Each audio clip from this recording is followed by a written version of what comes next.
ನಮಸ್ಕಾರ ಸ್ನೇಹಿತರೆ, ನಿಮ್ಮ ಈ ದೌಲತ್ ದೇಸಾಯಿ ಯೂಟ್ಯೂಬ್ ಚಾನಲ್ಗೆ ಸ್ವಾಗತ. ಬೆಂಗಳೂರಿನ ಪಕ್ಕದಲ್ಲಿರುವಂತಹ ಬಿಡದಿ ಒಂದು ಪ್ಲೇಸ್ ಅಲ್ಲಿ ರೈತರ ಒಂದು ಆಕ್ರೋಶಕ್ಕೆ ಕಾರಣವೇನು, ರಾಜಕೀಯ ಏಕೆಯಲ್ಲಿ ಒಂದು ಭಾರತದ ಅತಿ ದೊಡ್ಡವಾದಂತಹ ಭವ್ಯವಾದಂತಹ AI ಮತ್ತು IT ಯೋಜನೆ ಮಾಡುತ್ತಿದ್ದಾರೆ. ಆ ಯೋಜನೆಗೆ ರೈತರ ಆಕ್ರೋಶವೇನು? ಅಲ್ಲಿ ಸುಮಾರು 9,200 ಎಕರೆಯನ್ನು ಭೂಮಿಯನ್ನು ಸರ್ಕಾರ ಸ್ವಾಧೀನಪಡಿಸಿಕೊಳ್ಳುತ್ತಿದೆ. ಆ ಯೋಜನೆಗೆ ರೈತರ ಆಕ್ರೋಶವೇನು?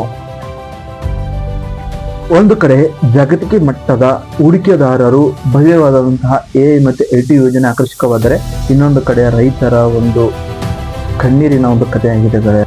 ಇತ್ತೀಚಿನ ಮುಖ್ಯಮಂತ್ರಿಯಾದ DK ಶಿವಕುಮಾರ್ ಅವರು ಅಂದ್ರೆ ಬೆಂಗಳೂರಿನ ಸೌದಂತ ರಾಮನಗರ ಜಿಲ್ಲೆ ಬಿಡದಿಯಲ್ಲಿ ಒಂದು ಗ್ರೇಟರ್ ಬೆಂಗಳೂರು ಇಂಟಿಗ್ರೇಟೆಡ್ ಟೌನ್ಶಿಪ್ ಎಂಬ ಒಂದು ಹೈಟೆಕ್ ಸಿಟಿಯನ್ನು ನಿರ್ಮಿಸುವುದು ಸರ್ಕಾರದ ಗುರಿಯಾಗಿದೆ. ಸರ್ಕಾರದ ಪ್ರಕಾರ ಜಗತ್ತಿನ ಒಂದು ಸುಮಾರು 60 ದೇಶಗಳು ನಮ್ಮ ಒಂದು ಯೋಜನೆಗೆ ಹೂಡಿಕೆ ಮಾಡಲು ಸಿದ್ಧರಾಗಿದ್ದಾರೆ. ಅಷ್ಟೇ ಅಲ್ಲದೆ ಬಿಡದಿಯಿಂದ ಸುಮಾರು ತುಮಕೂರುವರೆಗೆ ಮೆಟ್ರೋ ಒಂದು ಸಂಪರ್ಕವನ್ನು ಕಲ್ಪಿಸುವ ಯೋಜನೆ ನಮ್ಮ ಸರ್ಕಾರದ ಗುರಿಯಾಗಿದೆ. ಕೇಳಲು ಈ ಯೋಜನೆ ಅತ್ಯಂತ ಅದ್ಭುತವಾದ ಯೋಜನೆ ತರಹ ಕಾಣಿಸುತ್ತೆ.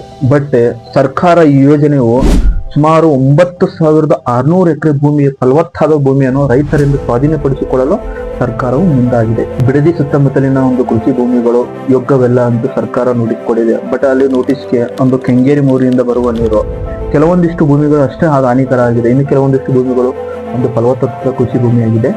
ಆದರೆ ಈ ಭೂಮಿಯು ಸುಮಾರು ಒಂದು ಕೋಟಿ ಬೆಲೆಬಾಳುವಂತ ಭೂಮಿಯಾಗಿದೆ. ಬಟ್ ಅದನ್ನು 2.5 ಕೋಟಿ ಕೊಟ್ಟು ಒಂದು ಸರ್ಕಾರ ಸ್ವಾಧೀನಪಡಿಸಿಕೊಳ್ಳಲು ಮುಂದಾಗಿದೆ.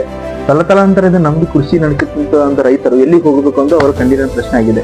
ನನ್ನ ಪ್ರಶ್ನೆ ಏನಂದ್ರೆ, ಗೌರ್ಮೆಂಟ್ಗೆ ಯಾಕೆ ಆ ಕಡೆ ಅಷ್ಟೇನ ಬಿಡದಿಯಲ್ಲಿ ಅಷ್ಟೇನ ರೈತರ ಭೂಮಿಯಲ್ಲಿ ಅಲ್ಲೇ ಮಾಡ್ಬೇಕಾ AI ಮತ್ತು IT ಕಂಪ್ನಿ? ನಮ್ಮ ಒಂದು ಉತ್ತರ ಕನ್ನಡದ ಇಲ್ವಾ? ಅನೇಕ ಒಂದು ಕೃಷಿ ಭೂಮಿಗಳು ಬೀಳ್ಬಿದ್ದಾವೆ.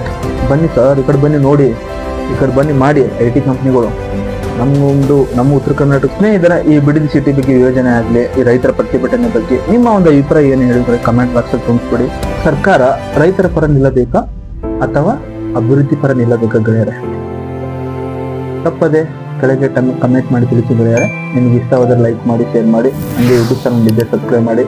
ಇನ್ನೂ ಹೆಚ್ಚಿನ ಮಾಹಿತಿಗಾಗಿ ಇಂತಹ ಒಂದು ರೋಚಕ ಮತ್ತು ನೈಜ ಸುದ್ದಿಗಳಿಗಾಗಿ ನಿಮ್ಮ ಈ ದೌಲತ್ ದೇಸಾಯಿ ಚಾನಲ್ಗೆ ಒಂದು ಸಬ್ಸ್ಕ್ರೈಬ್ ಮಾಡಿ ಗೆಳೆಯರೆ. ಜೈ ಹಿಂದ್, ಜೈ ಕರ್ನಾಟಕ.